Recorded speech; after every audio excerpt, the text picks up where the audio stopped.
చిన్న చిన్న ఉదాహరణలతో చెప్పుకోవాలంటే గతంలో చాలా ఫోన్ నెంబర్లు గుర్తుండేవి. బ్యాంక్ అకౌంట్ల నెంబర్లు కూడా. కిరాణా షాపుకు వెళ్తే తీసుకున్న పలు సరుకులకు చకచకా బిల్లును మనస్సులోనే గుణించుకునేవాళ్ళం. మార్కెట్ కు వెళ్తే ఏమేం సరుకులు తెచ్చుకోవాలో గుర్తుండేవి. స్మార్ట్ ఫోన్స్ వచ్చాక నెంబర్లను గుర్తుంచడం లేదు. కుటుంబ సభ్యుల ఫోన్ నెంబర్లు కూడా ఫోన్ లో చూసుకోవాల్సిందే. అయినా అసలు నెంబర్లు చూసే పనేమిటి? బోలెడు పాస్వర్డ్లు ఇప్పుడు. యాప్స్ కు అకౌంట్స్ కు గుర్తుండి చావు. అన్నీ ఓ ఫైల్లో రాసి డ్రైవ్ లో పెట్టుకుని దానికి ఓ పాస్వర్డ్ పెట్టుకుంటే ఇప్పుడు అది కూడా సరిగ్గా గుర్తుండి చావడం లేదు. ఏది ఎవరిని అడగడం లేదు ఇప్పుడు. గూగుల్ సెర్చ్, యూట్యూబ్ పాఠాలు ఇలా చెబుతూ పోతే బోలెడు. టెక్నాలజీ మీద ఎంతగా ఆధారపడుతున్నామో చెప్పడానికే కాదు, క్రమేపీ నిత్య జీవనాంశాల్లో టెక్నాలజీ అధిక వాడకంతో మన మెదళ్ల అసలు పనితీరు ఎలా కుచించుకుపోతున్నదో చెప్పుకోవడం. ఇక ఇప్పుడు ఏఐ, ఆర్టిఫిషియల్ ఇంటెలిజెన్స్ అన్ని పనులు అదే చేసి పెడుతోంది. మొన్న మధ్య చాట్ జీపీటీ సలహాలు వాడి ఒక ఆమె లక్షల అప్పులు తీర్చిందట. ఓ సౌకర్యం, మరి నాణానికి మరో కోణం. మన మెదడు క్రమేపీ మొద్దుబారుతుండడం నిజం. ఎంఐటి తాజాగా చాట్ జీపీటీ వాడకంతో మెదడుపై ప్రభావం గురించి చిన్న అధ్యయనం చేసింది. బ్రెయిన్ స్కాన్ అధ్యయనం తేలింది ఏంటయ్యా అంటే చాట్ జీపీటీ మన మేధో సామర్థ్యాన్ని క్షీణింపజేస్తోంది అని.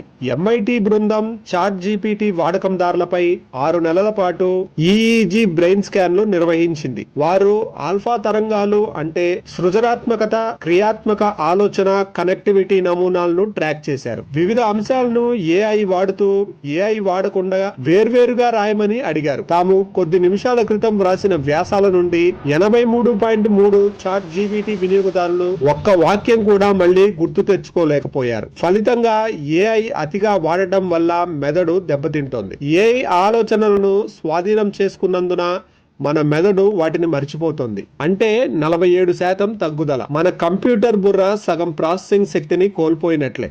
బ్రెయిన్ స్కాన్ ఫలితాలు న్యూరల్ కనెక్షన్లు 79 నుండి 42కి పడిపోయాయి. ఏఐ ఉపయోగించి రాసిన వ్యాసాలు ఆత్మలేనివి, ఉత్త డొల్ల, క్రియేటివిటీ రాహిత్యం అని తేల్చేశారు వాళ్ళు. పలువురు ఉపాధ్యాయులతో వాళ్ళు రాసిన అంశాలని పరిశీలింపజేశారు. ఉపాధ్యాయుల అభిప్రాయం ప్రకారం భయంకరమైన వాస్తవం ఏమిటంటే చాట్ జీపీటీ వినియోగదారులను ఏఐ లేకుండా రాయాలని అడిగితే వారు ఏఐ ఎప్పుడూ వాడని వారి కంటే దారుణంగా పనిచేశారు. ఇది కేవలం ఆధారపడటం కాదు, ఇది ఒక రకమైన మానసిక క్షీణత. ఉపయోగించని కండరంలా మెదడు పనితీరును మర్చిపోతుంది. చాట్ జీపీటీ వాడకం వల్ల పనులు 60% వేగంగా పూర్తవుతాయి.